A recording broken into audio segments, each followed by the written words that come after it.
So let's talk briefly about files and folders this time. Before we start, let's establish what's a hard drive. Hard drive is just a place somewhere in your computer where everything is stored, all the programs, music, and all the PDFs and so on. And I will call it hard drive for simplicity's sake. There are different types of drives. There are SSDs, there are NVMEs, spinning drives, and so on. There are pen drives, and I have an example here. This is one such hard drive. I think it's a spinning one, but I'm not sure. Yeah, it's just an example, and it resides somewhere in your computer. Yeah, so what's a file? A file, you can think of a file as just a white paper sheet that in the beginning is empty, and then you put stuff in there. You can draw text, you can draw images, you can draw some blueprint for a mechanical device, for example, and you can then name that file, and the name is independent of the content of the file. And there is this thing called file extension, which is the last part of a file after a dot. So for example, here you have a bunch of files, and you have a file called GUI.png, and this one, and the extension is this, PNG. The extension is the last part after the last dot, and then some word. And using a GUI application, you can hide the extension. I know this is for sure true in Windows, but probably in any operating system. It depends on the program you're using, not the actual operating system. So you can hide such extension, but they are still there, and in that case you cannot change them until you change that setting in your file manager to show them again. And file extension is usually related to the contents, but it doesn't have to. File extension is an agreed upon thing, and there is really nothing special about it. It's a dot and some word after it, PNG in this case, and people have simply agreed to do it like that, and then there is nothing more to it, really. But nothing stops you from trying to fool someone and giving the person a file that contains music, like .mp3, but giving the file extension, for example, PNG. And the operating system, Linux, macOS, Windows, might be able to figure out that this file actually contains music and not a picture, for example, but it doesn't have to. A little anecdote: some 15 years ago, I wanted to send someone an executable file on Windows, so the extension in that case was .exe, but Gmail would reject it as dangerous. So what I did was I changed the extension to PNG. I didn't change the file in any other way, I just changed the extension. I sent it through Gmail, so it accepted it as safe, apparently. And then I told the other person to change the extension back to exe and then run it. So that's one way how you are able to fool Gmail, at least in the past. I'm not sure how does it work these days. Maybe they don't accept it anymore. And depending on who you are, the extension might mean something specific to you, or might not even mean anything at all. And nothing stops you from naming a text file PNG or MP3. So right now we are looking at a file called for_files.txt, which is this file, which is just a text file. It has words, spaces, enters, or new lines, just a text. And nothing stops you from renaming it to MP3. And you can write a program, which you will sometime in the future, that literally doesn't care about the extension. It treats all files as text files. Because all files, as I told you, are just, you can treat them as white paper sheets. So you draw something there. So it's just a bunch of zeros and ones. And it's up to you or the program that you use to open this file to interpret those ones and zeros.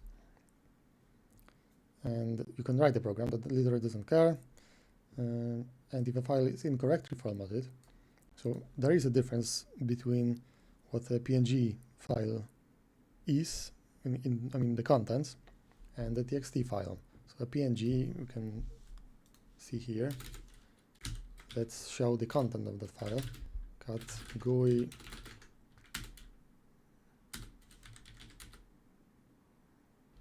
okay, my Emacs, freaking Emacs.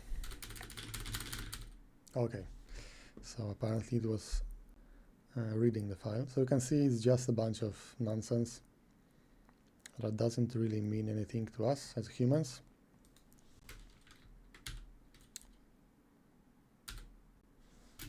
But it means something to the computer.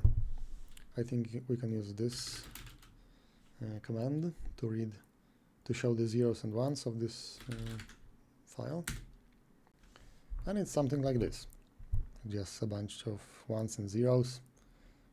And at the end of the file you can see there is end.b, and there is some, GLQ, whatever. This is just the textual representation of those zeros and ones. As I told you, if you treat this file, which is an image, as text, this is what you would get. A bunch of dots, some p, at, q, e, and so on. But if you use a file manager that can trigger certain actions when you click on the file, it looks at this file, it sees that it is a PNG, I click on it, and then there you have it. It's just, it shows you an image. So it knows to invoke a program that understands images, and then that program can show me the image. And in my case, this program is called GwenView, or however you pronounce that. But if I check that, it would probably open it in a text editor.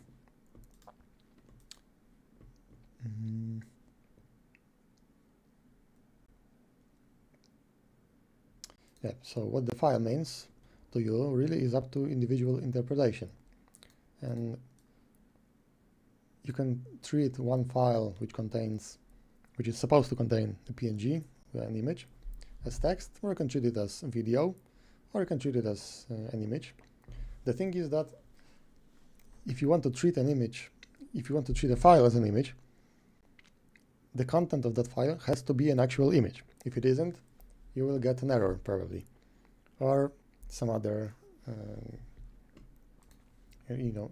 nothing might happen, or you might get an error. And there is zero connection between the file name and its contents.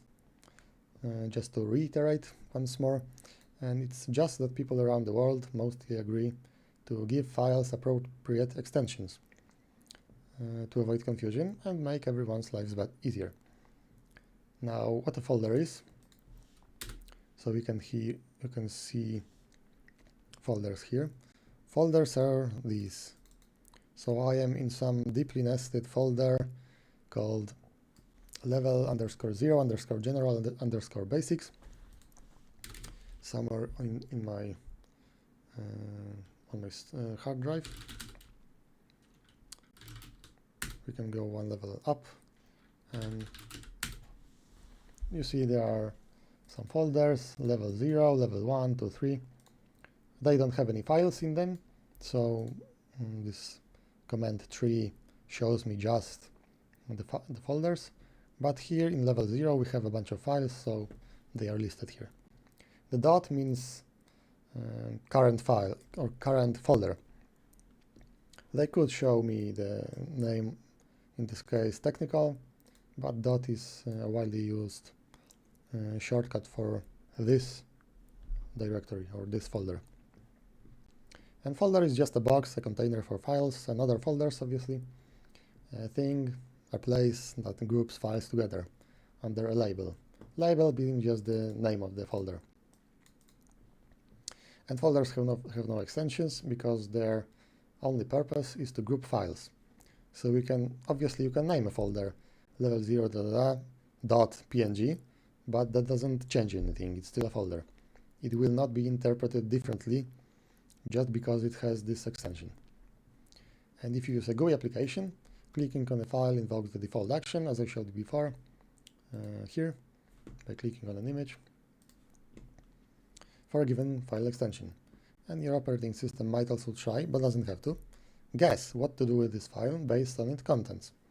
So if we change the extension here to .txt, maybe some programs don't actually look at the extension, or they look at the extension, but after figuring out that this is not a txt, it might look at the content. And if it recognizes that it's a PNG, it will correctly use a program that displays images and show the image to you. So this is all I wanted to say in this video. If you have any comments or questions, leave a comment, and I will see you in the next video.